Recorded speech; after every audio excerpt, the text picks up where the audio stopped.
Punch let out a tweet this past week. And to be honest with you, I have to agree with him. The current rap climate got me realizing a lot of you music industry people are K-Dot haters. LOL, you telling me you niggas been secretly hating all this time? Man, it's mighty funny how it takes one song and one person to put something in question for you guys to turn your back on somebody. I mean, let's be honest. A lot of you guys was just like, man, that Kendrick, man, he's it, man. He's the savior, man. Nobody can deal with, man, nobody can get with Kendrick. And then J. Cole comes out and tests this man's catalog, and you're like, well, you know, it was a little bit gassed up, man. The Pimp a Butterfly really wasn't that good, man. I mean, you know, that damn album, man, it was confusing. I couldn't get with it, bruh. Mr. Morale and the Hot Steppers, what is even that, man? What is he doing? Nobody wants to hear that, man. I want to hear Good Kid, Mad City. Y'all are fickle, and a lot of you really, really need your hip-hop card revoked because a lot of y'all claim to like a lot of stuff that you really don't like because you want to have that hip-hop card to give your opinion or validate who you are when it comes to listening to music.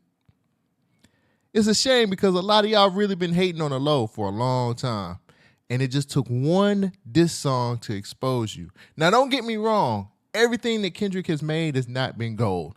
I'm going to be one of the first people to say that.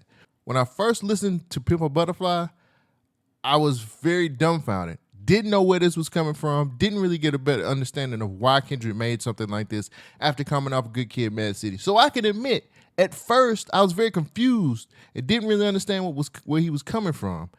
I got into the music. I listened to a little bit more. I did something that a lot of you never do. Dig a little bit deeper. Kind of get a better understanding of why he came this way. And to be honest with you, why don't we celebrate artists who change their sound or change the way they come out every other time they drop an album? You know, one of the best examples of that is Outkast. You can't tell me every Outkast album sounds the same, just like you can't say every Kendrick Lamar album sounds the same. We always talk bad about artists when they change their sound or do something different because it's not what we want or it's not what we're comfortable with.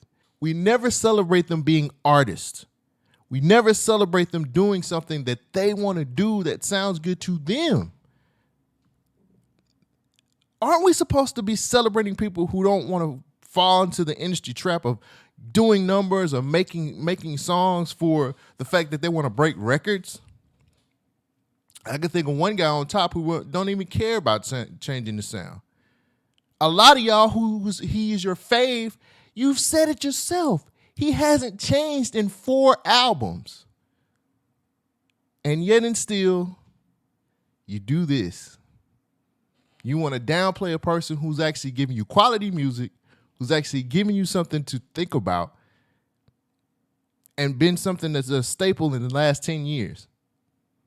Just because another guy came out and said, hey, some of this catalog is questionable, which, by the way, his catalog is a bit questionable too. I'm a fan of both artists. Don't get me wrong. But the pot is calling the kettle black right here. That's all I'm saying.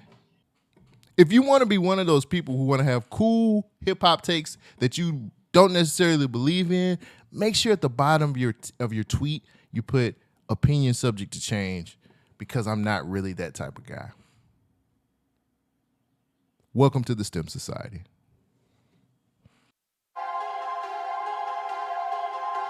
The STEM Society.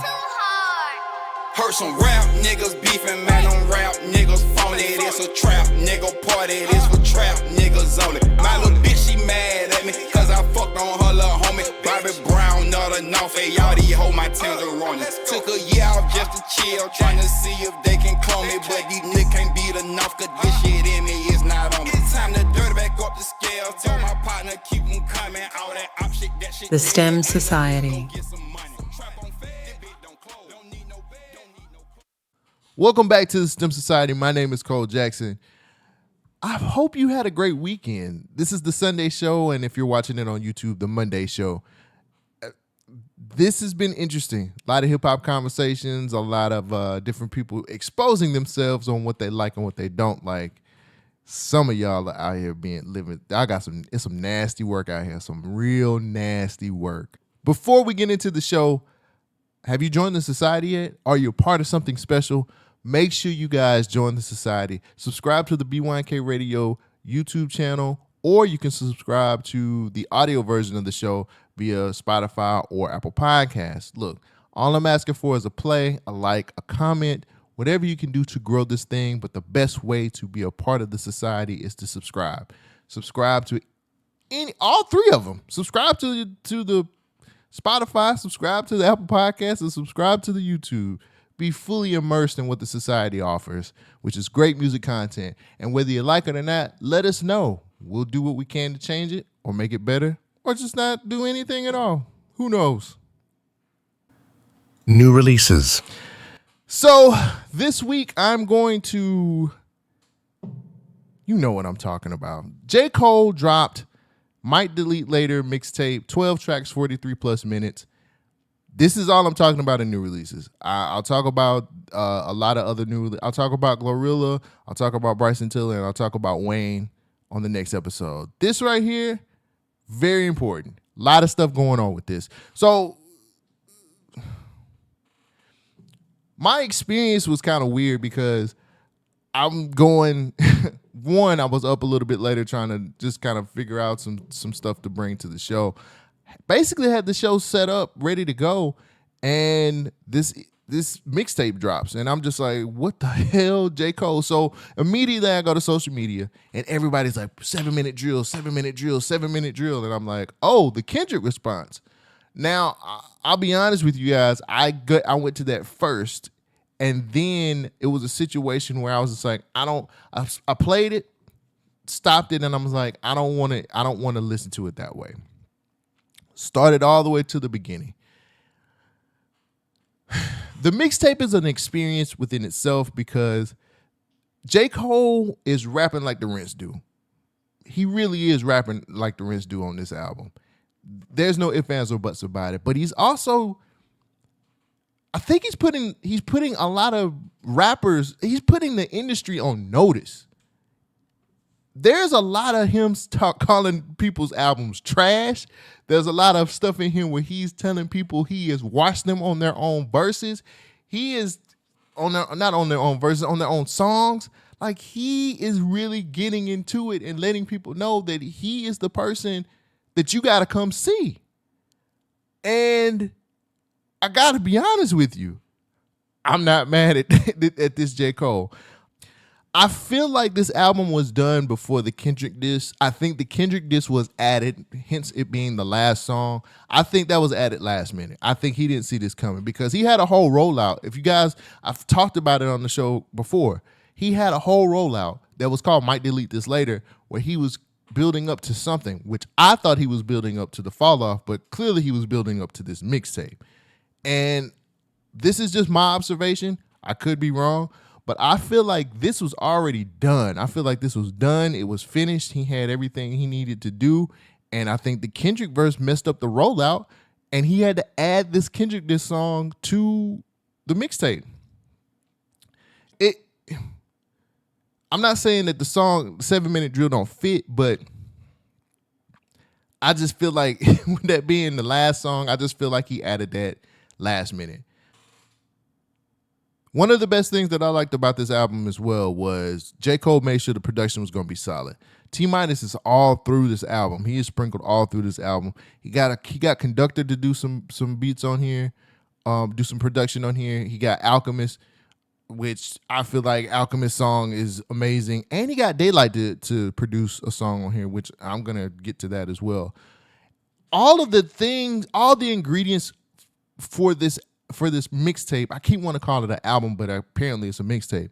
All the ingredients for this mixtape is there. Like, everything seems to be working. The rhymes are there on most of the songs. The production is solid, but everybody's focused on the 7-minute drill stuff, and nobody's really looking at all the other songs on here. So some of my favorite songs I'm just gonna go over my favorite songs. Pricey was a great way to start the album off. Dro, he had young Dro on the track. pulled out Young Dro, Gucci Man, and Ari was singing throughout the track. I thought that was great. I thought the song set the tone for the album. It just felt right. Like, it got me amped up to be able to get ready and go through this journey that J. Cole is going to put us on. And clearly J. Cole was talking his shit. Like, I like that. Crocodile Tears was another song that I liked. It was the snippet that it came from the rollout. During the rollout, that was a snippet he did for the first part of the rollout for I Might Delete This Later, if you guys remember. I talked about that as well, and I said if he's rapping on this level, then he's going to destroy. He'll have Album of the Year. Ready 24, you get an advantage. You already... Killer Cam is a cheat code. Killer Cam is a cheat code. He flipped the Diplomats I'm Ready beat, and that's a cheat code. A lot of y'all don't know how important diplomatic immunity is when it came out in the early 2000s. And that was one of my favorite songs on that. And it resonates with me in a different way because I was outside when I'm Ready when Diplomatic Immunity came out. So him having Cameron and then doing the diplomatic the I'm Ready flip and him rhyming off of that, amazing. And then getting a verse from Cam. Let's be honest, Cam is an elder statesman right now, but he has been dropping some of the best freestyles here in the last few months. He dropped one, his birthday freestyle. He did one before that as well. Killer has still got it. Killer still got it, bro. Like, I thought that was like so good. It was just solid. And he showed the importance of being able to say, yo, man, let me go back to something from my past that I enjoyed so much and put it here, right here for y'all to enjoy. I loved it, man. I thought that was one of the better songs on here. Sticks and Stones, another one of my favorite songs on here. Alchemist produced this song. And look, man, say what you want to. Alchemist is hitting all cylinders still. He's one of the best producers out here. Let's just go ahead and give him the fucking award now. He's top 5 right now. I don't care what anybody says. Alchemist is a top 5 producer, and he ain't even it don't feel like he's hit his peak yet. Sticks and Stones was good because I think he was putting a lot of y'all on notice and letting you know that you got to come to him. It just showed that he's completely on a different. He's like, yo, I'm on a completely different level than a lot of you niggas, because a lot of you rappers out here are fake. And you're not really doing it. You guys are doing it for the numbers. He's throwing jabs all through this through this song. And he does it throughout the whole mixtape is jabs.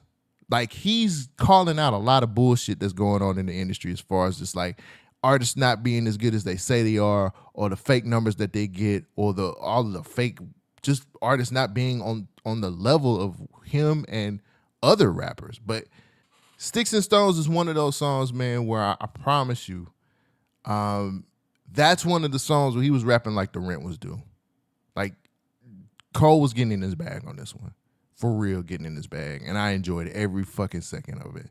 The best song on this mixtape is Pie. By far, leaps and bounds. Better than anything else on this album. It's everything works. The features work. He's got Daylight, he's got Absol, and Daylight actually produced the track, and it's one of the more soulful tracks on here. And the way that Daylight and Absol juggle back and forth bars is unbelievably great. This is a masterclass in double entendres. I promise you. It's a masterclass on double entendres. J. Cole has this Cam Reddish line, but I'm going to put like right here. And I went back like 7 times to listen to that part of the song. I actually I just listened to the song like 8 times. I don't know what it is. I think the fact that I was trying to catch all the different entendres that was going on with Ab and Daylight on top of J. Cole just kind of killing it into this song. Like, he didn't even go first. He went last and destroyed everything. Now, I know it's a little bit of a controversy right now because they're talking about the trans line that he put in there. Look, man, I ain't got nothing to do with that. I just know that this nigga can rap, and he can rap well. Everything about this song was damn near perfect. I don't know. Nobody's doing that. Nobody's spitting like that. Nobody's rapping on that level. Nobody. And it feels like every person on that song came with their A game. Every one of them. Every single person on that same song came with their A game. And it kind of felt like, if we're being honest, it felt like they were toying with us as well. It's like, we can do better than this. This is by far the best song on the album. I immediately just went back and kept going back and kept going back and kept going back. For a lot of you, I'm pretty sure you're going to go with 7 Minute Drill, which I'm about to talk about next, but there is no way that 7 Minute Drill, Pricey, Sticks and Stones, I think a lot of people was talking about Cracker. None of them other songs touches Pie. Pie is the song on this album. By far. Personal opinion, you guys might think something different. If you think it's something different, let me know. Tell me in the comments what your favorite song off of this Might Delete Later project is. And I don't know. I want to do a Twitter Spaces. I don't get enough engagement to kind of know if you guys will be willing to do Twitter Spaces, but I'll put an announcement down there, and maybe we can do a Twitter Spaces and kind of talk about favorite songs on the album. How about that? So let's get to it. The diss song, 7 Minute Drill. I'm looking at my notes now, and the first thing I wrote was, "Can we kill the beat switch in the middle of the song era?" I hated it. I hate the fact that they switched the beat in the middle of this song. It killed the song for me. T-Minus did the first half. Conductor Williams did the second half. And I'm going to be completely honest, even though T-Minus did a great job with the production on here, this production he got sprinkled throughout the project, that whole song should have been the conductor side of the beat. Personal opinion, I'm just letting you guys know how I feel. I'm tired of this beat switch shit. It's getting out of hand, and it's not making a lot of sense. And he didn't need that for this song to be as good as it could be. Also, I'm gonna be honest with you guys, the first side didn't even sound like he was serious. The first half of this song sounded like he was just kind of like playing around.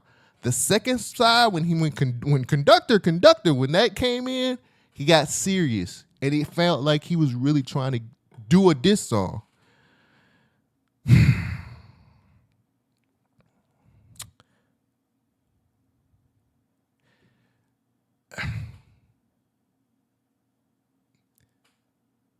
J. Cole went immediately to attack Kendrick's catalog. No. All right, I was trying to be nice. Let's not be nice anymore. That was kind of lame, man. Like, personally, I feel like he didn't want to do this.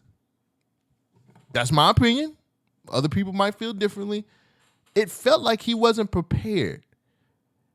When you talk about Kendrick's verse, like that verse, one, he hit who he was shooting at.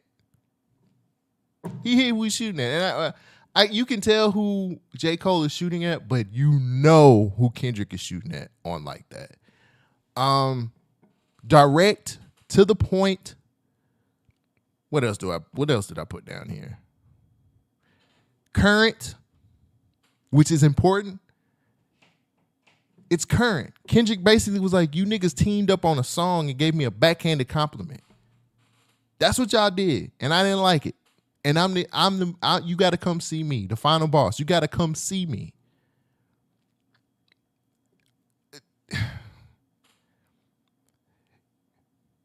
This was very, I don't know how to put it, man. It was too nice. Kendrick wasn't nice.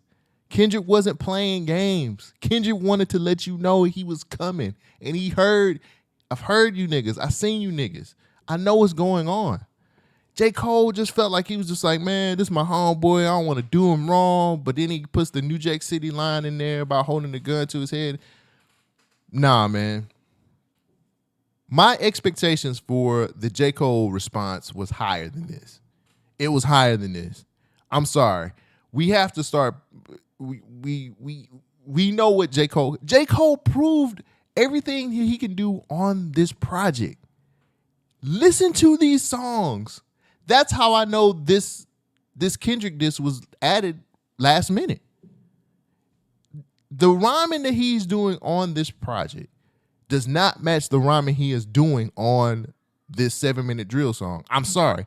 It ain't this. You can't sit up there and do the type of shit that you was doing on Pie and then come with this bullshit on 7-minute drill. I'm sorry. It just don't match. And the energy ain't there. If you're going to take this nigga out and you want to be the best, you got to do better than this. I'm sorry. The energy wasn't there. The beat switch felt like a gimmick. Say what y'all want to, but beat switching is kind of a gimmick now. Like, it was cool when Drake and Travis Scott did it on Astro World, and it was like, oh my God, like, okay. But now it's to the point where it's like, it's gimmicky now. It's like a kind of a joke. This should have been better. And I'm a J. Cole fan. This should have been better than this. If you wanted to do that conductor beat, the conductor side of this song should have been the whole song. Period. It should have been the whole song. You should have sat down and said, I gotta let this nigga know. Yes, you started a discourse online with people talking about To Pimp a Butterfly not being a good album. Well, Kendrick would say differently. I think a lot of people who listen to Pimp a Butterfly will say differently. People are going to have their opinions about that. Attacking the guy's catalog about his first album being great and his last album being trash and people gassed up the second album. That's really, really cute when it comes to dissing somebody like Soulja Boy or some shit like that. But you're going at somebody who is one of your peers who knows that they can hang with you. This ain't Yachty, my nigga. Like, this not Lil Yachty. This not Benny. No disrespect to those artists, but this is your peer. You guys came into this thing together. And he has been watching. Kendrick is quiet, but he's been watching y'all. And to see that you came with this, it's disappointing to me. It's disappointing because everything else on this project is way better than that song. That is, in my opinion, I think a lot of people feel differently. I don't. Everything else on this project is better than this song. And then they talk about, well, it was an interview where we were talking about 7-minute drill, why it was called that, because he has to write this song in 7 minutes or so on and so forth. I don't care. I don't care. I think I'm very emotional. I'm not going to say emotional. I'm passionate about this because it is hard to be a J. Cole fan sometimes because a lot of people think you're garbage, homeboy. And that is not me. There's a lot of people out here who feel like you trash. I don't feel like you're trash. I feel like you're one of the best we've had in forever. But maybe you're just not battle ready. Or maybe you're not battle tested enough. Because you've dissed people before. I've heard you do it. But this is not the same person. This is not a minor figure, man. He is one of the leaders of this current generation of artists. So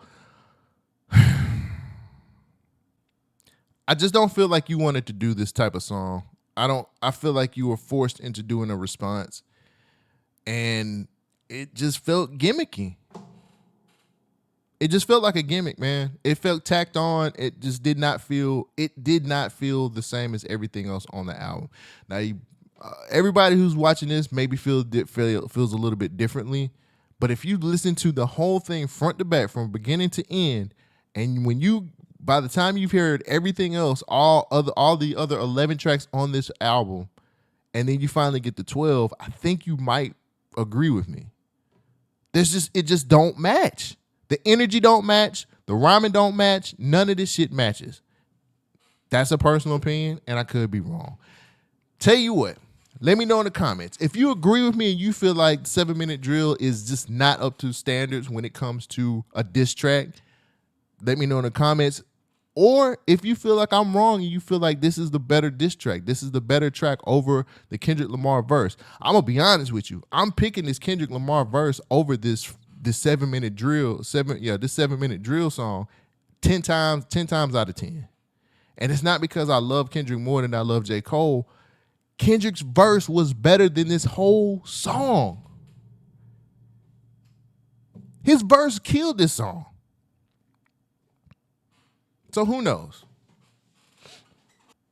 I'm pretty sure anybody who's watching this has already listened to Might Delete This Later. But if you haven't, and you were looking for someone to give you the thumbs up or the thumbs down, or hey, like, I promise you, this is not going to waste your time. This is a very motivated J. Cole. This is I'm rapping like the Rinse Do J. Cole. I can't wait to see what the fall off is going to sound like, but the diss track just didn't do it for me. I couldn't do it. So also, if you guys don't know already too, we may be getting Drake coming up pretty soon. So if you guys don't know, Drake just got finished. He finished up his tour. So all the Blur tour just stopped last night. I think it was on the 5th of April. So we could be getting something pretty soon from Drake. I know next Friday, the second part, We Still Don't Trust You, comes out with Metro Boomin and Future. I want to speculate a little bit. I feel like there's going to be a second Kendrick verse. I'm putting my money down. I think there's going to be a second Kendrick verse on that We Still Don't Trust You. I think that we're going to go even further with, and let's not forget, Future's beefing with Drake also. So we might go further on with the Future Drake thing. I think they might get a little bit deeper into what's going on. But I would not be surprised if they said, let's run it back one more time with Kendrick and do another Kendrick verse. And I wouldn't be surprised if it's a whole song. I wouldn't be surprised if they just gave Kendrick a whole song. I think that might happen.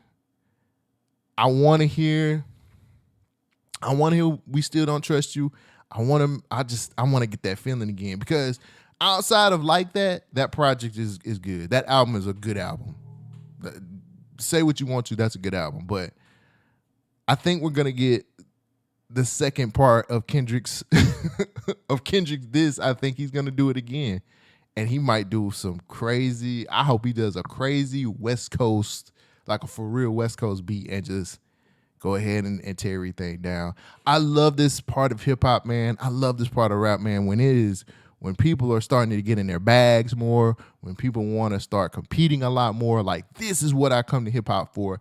This is exactly what I like. The conversations on social media have been great. There's a lot of people been exposed on what they like and what they don't like, or kind of doubling back and saying, well, Kendrick, all right, but a lot of y'all niggas is really exposing yourself after y'all sit up here and talk about how big of a hip hop head you are, how much you love rapping, all that other shit. Y'all looking real crazy out here in these streets. A lot of y'all are getting exposed. A lot of y'all are really showing your true colors when it comes to specific artists that you like or who you don't like. But that's another conversation for another episode.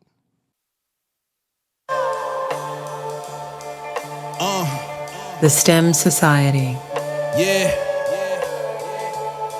Hey, yo. Check.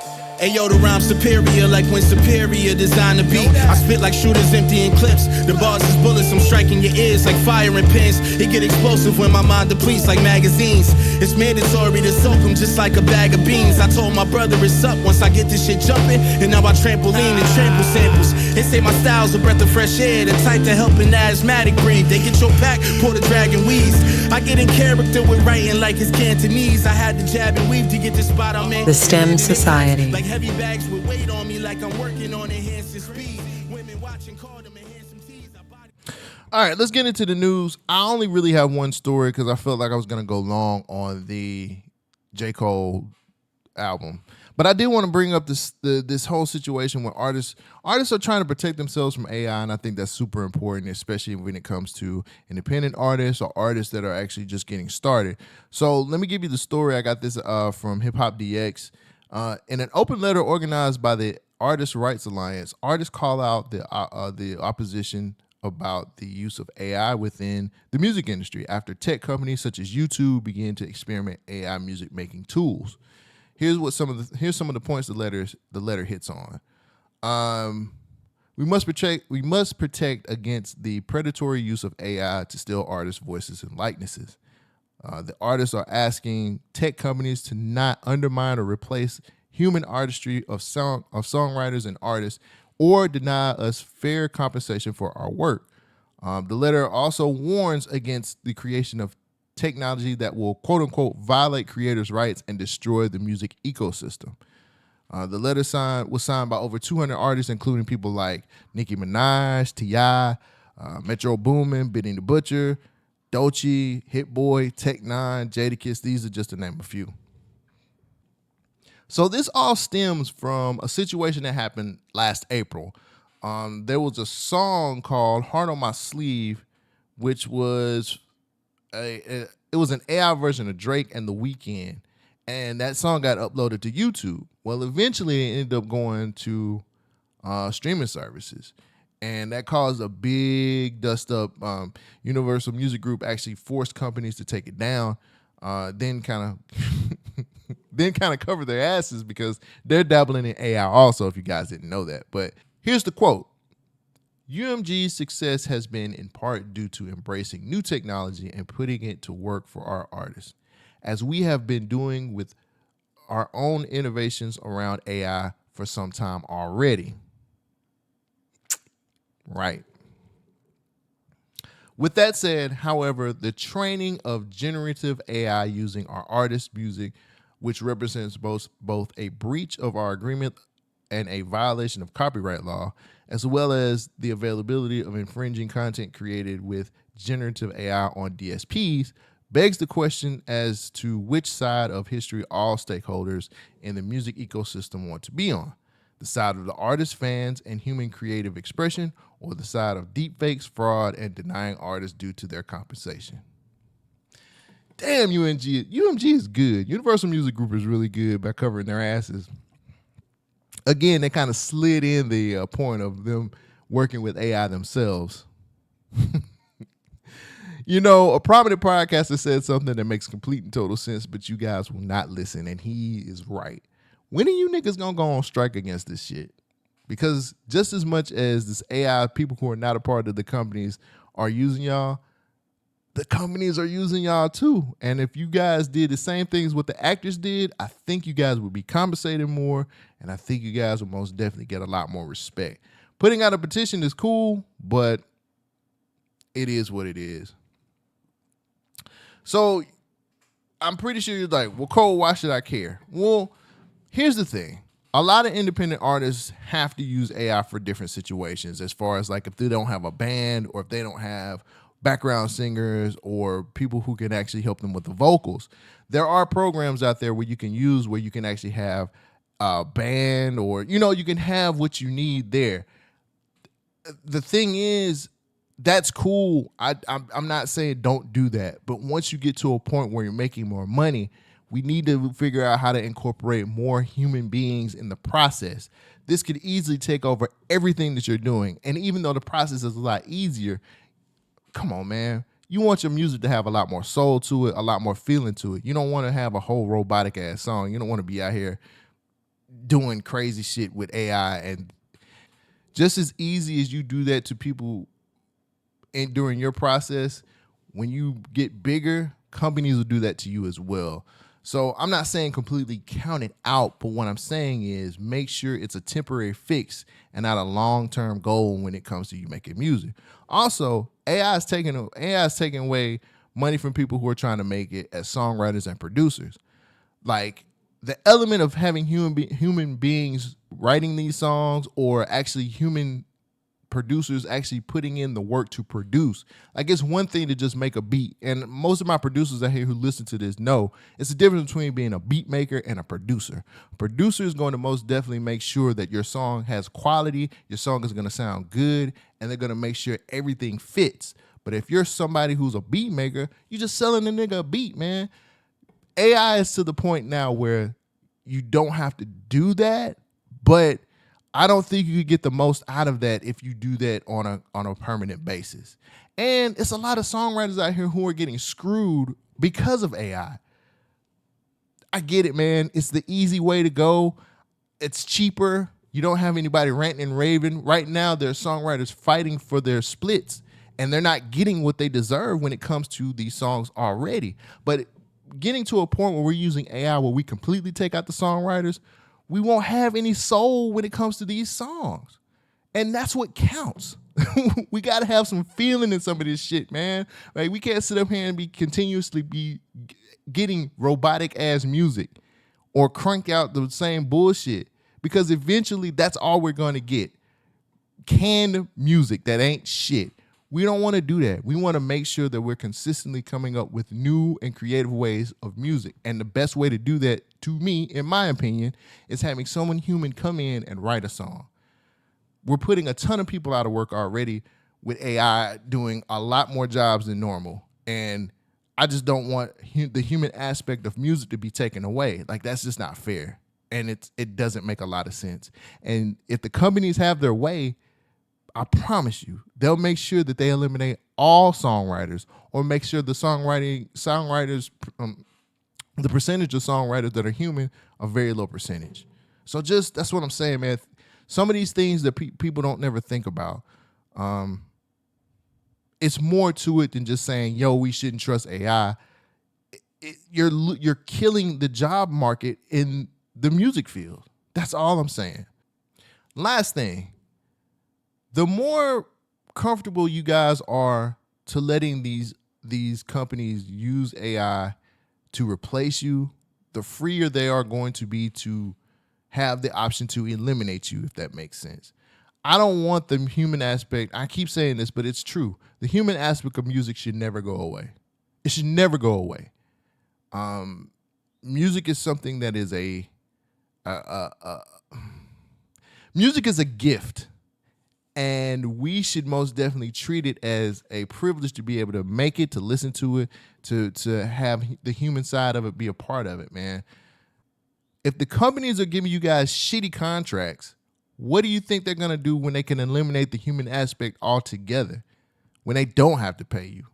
Now, there's a lot of companies that are doing a ton of layoffs right now, and the AI side of things it's looking really good, especially when it comes to making music, cutting the overhead that you have to pay these producers and songwriters. Don't let these companies feel comfortable enough to feel like they can replace you, because they shouldn't. Whatever they got going on, as far as like these layoffs, that's just karma for 40 some odd years, 50 some odd years of bad contracts that they've been giving artists for forever. Don't allow them to be comfortable enough to replace you guys. You're well needed as far as an artist, songwriter, producer. You're more needed than ever before, because if we're being honest, some of the stuff that gets put out right now can't be nothing but AI driven. I just wanted to bring that to the show because I think it's just one of those. It's an important thing, especially for a lot of my people who are independent artists. I want to continue to see you guys thrive and make money and be a part of the ecosystem, which is music. So just make sure you guys are aware. I think I'll have a link to the petition. If you guys want to sign that petition and be a part of it, I will put it in the description below.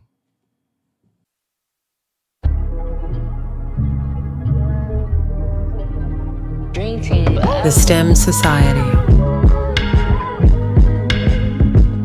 You could put the crown on a peasant, that don't make him a king. You can give him the whole game, won't make him a thing.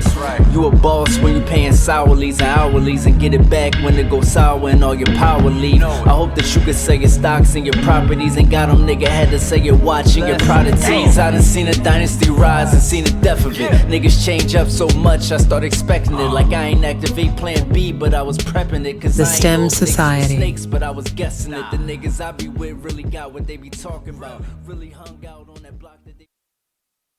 Artist to watch. So this is my Bandcamp Friday find.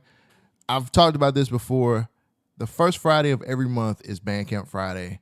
This is your opportunity to be able to support artists. Bandcamp takes away the revenue share on the first Fridays of every month and give the artists 100%.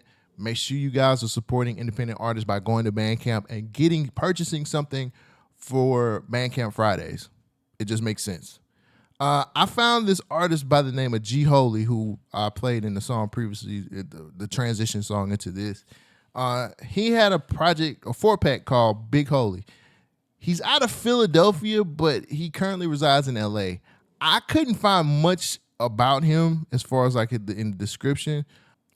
I found his Instagram, but that shit was hard too. It was hard to find his Instagram. Like it felt like he didn't want to be found. But G Holy is a rapper who is a positive and spiritual rapper, if that makes sense. When I was on Bandcamp, there was the song Stagnation 2 popped up, and I listened to it, and I thought the song was good. It caught me. I enjoyed the beat, and so I went to his page and found this 4-pack, and it was good, man. I like to have some positive rap every now and again. Some people talking about, being spiritual when it comes to hip hop. I think that's an important part, as far as like, I can't listen to killing and drug dealing all the time. I got to get some positivity. But it just didn't sound childish, or I didn't feel like it didn't feel like I was being preached to. It was more uplifting and kind of moving me forward. So I had to go buy his 4-pack, man. Again, it was called The Big Holy.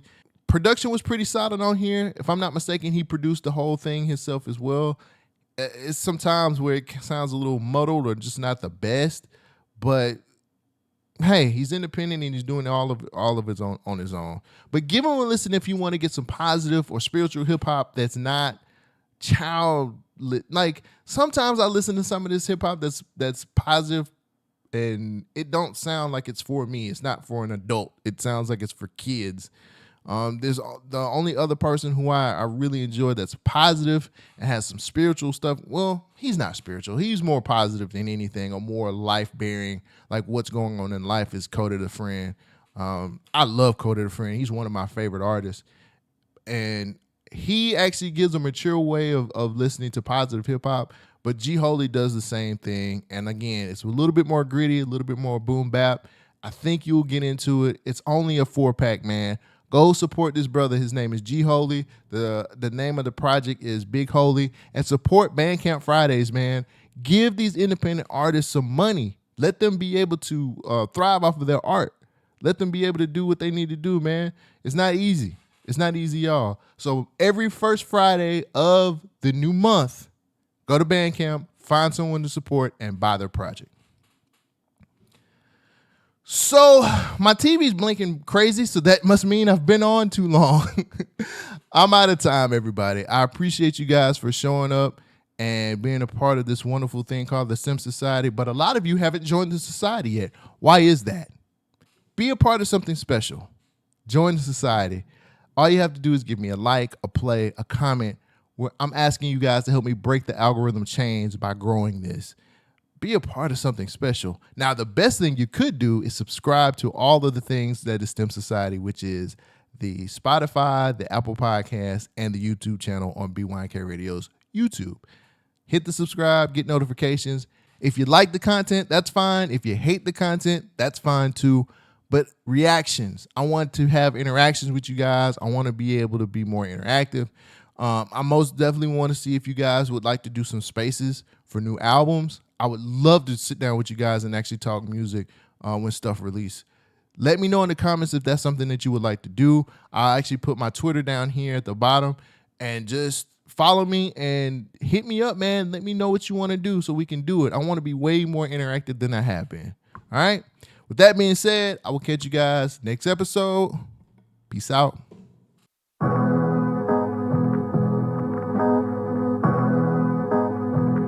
The STEM Society. What if everything is just an accident? What if everything you did to me was just an accident?